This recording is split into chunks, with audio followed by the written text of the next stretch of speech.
ஆட்சி வந்துருச்சுன்றதுனால சட்டத்தை உங்க கையில எடுக்கக்கூடாது. விஜய், இதை நீ கேட்கணும், இது படி நீ கட்டாயம் பண்ணணும். என்னன்னா ரெண்டே விஷயம். Satyabama Institute of Science and Technology, Chennai and Sri Perumbudur. இப்ப நான் இருக்கிறது டெல்டா மாவட்டம்.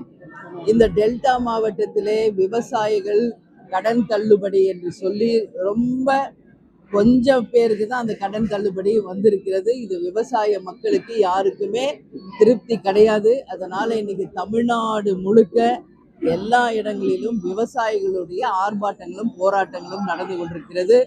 அதற்கு முதலில் நாங்கள் அரசை கண்டித்து தேமுதிக சார்பாக அறிக்கையும் கொடுத்திருக்கோம், தீர்மானமும் எங்க மாவட்ட செயலாளர் கூட்டத்தில் நிறைவேற்றியிருக்கோம். அதே மாதிரி கும்பகோணம் இப்ப பக்கத்துல தான் இருக்கு.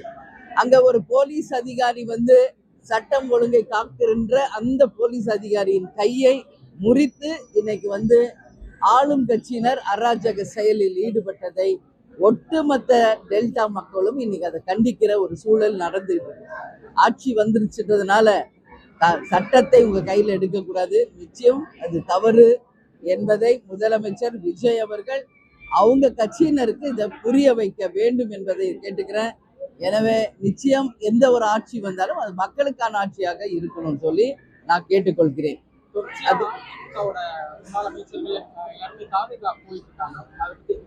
அவங்கவுங்க விருப்பம், அது அவங்க உட்கட்சி பிரச்சனை. அதை பத்தி எப்பவுமே நான் கருத்து சொல்றது கிடையாது. தேமுதிகவை பொறுத்து எப்பவுமே மக்கள் பற்றியும் நாட்டுக்காகவும் எதுவோ அதை பற்றி மட்டும்தான் நம்ம பேசுவோம். இந்த மாவட்ட செயலாளர் மீட்டிங்கில் 5 தீர்மானம் நிறைவேற்றிருக்கோம். ஒன்று விவசாயிகளுக்காக, மற்றொன்று மின்வெட்டு பிரச்சனையை கண்டித்து, மற்றொன்று எல்லா இடத்துலையும் 717 இடத்துல டாஸ்மாக் கடைகளை மூடிட்டோன்னு சொல்கிறாங்க. ஆனால் எங்குமே அது உண்மையாக மூடலை, கண் துடைப்பு நாடகமாக இருக்குது. உறுதியாக அந்த டாஸ்மாக் கடைகளை மூடணும். அந்த 717 மட்டும் இல்லை, இன்னும் பல ஆயிரம் கணக்கான டாஸ்மாக்கள் முறைகேடா நடக்கு. அதையெல்லாம் கண்டிப்பாக மூடணும்னு சொல்லி நான் இந்த நேரத்தில் கேட்டுக்கிறேன்.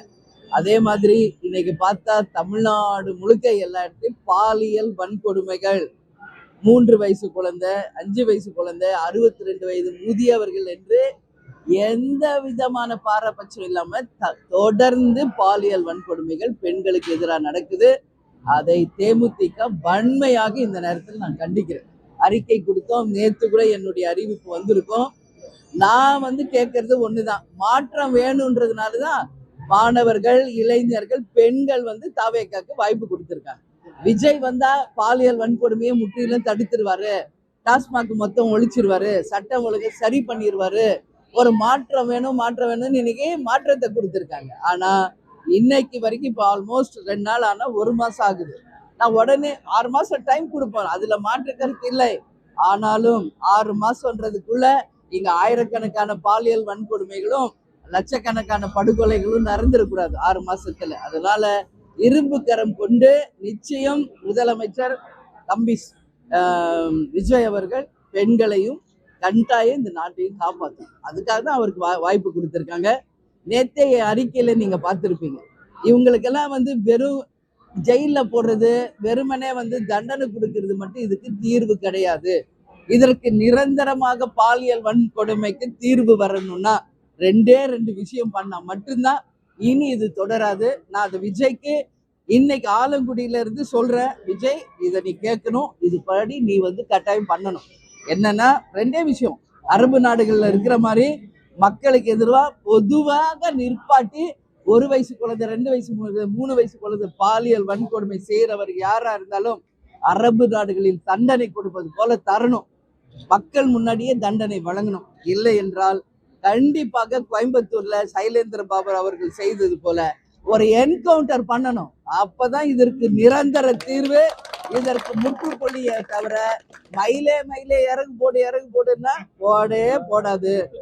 அதிரடி நடவடிக்கை எடுத்தால் மட்டுமே இது போன்ற பிரச்சனைகளுக்கு நிரந்தரமா தீர்வு வரும். இது ஒட்டுமொத்த தமிழக தாய்மார்கள், குழந்தைகள் சார்பா இன்னைக்கு நான் இதை பதிய வைக்கிறேங்க.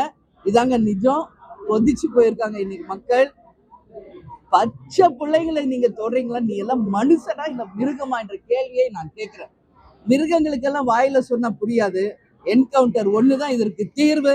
உறுதியாக விஜய் நீங்க இதை செய்யணும், அரசு சட்டத்துக்கு உட்பட்டு நீங்க இதை செய்யணும்னு நான் கேட்டுக்கிறேன். இதுதான் எங்களுடைய நிலைப்பாடுங்க. மற்றபடி அவங்க இப்படி சொன்னாங்க அப்படி சொன்னாங்க அதுக்கு நான் பதில் சொல்ல மாட்டேன். எப்பயுமே சொன்னவங்க கிட்ட போய் அதுக்கான கேள்விக்கு பதில் அவங்க கிட்ட கேட்கணும். நாங்க மக்களுக்காக நாட்டுக்காக தான் பேசுவோம். Satyabama Institute of Science and Technology. Chennai and Sri Perumbudur.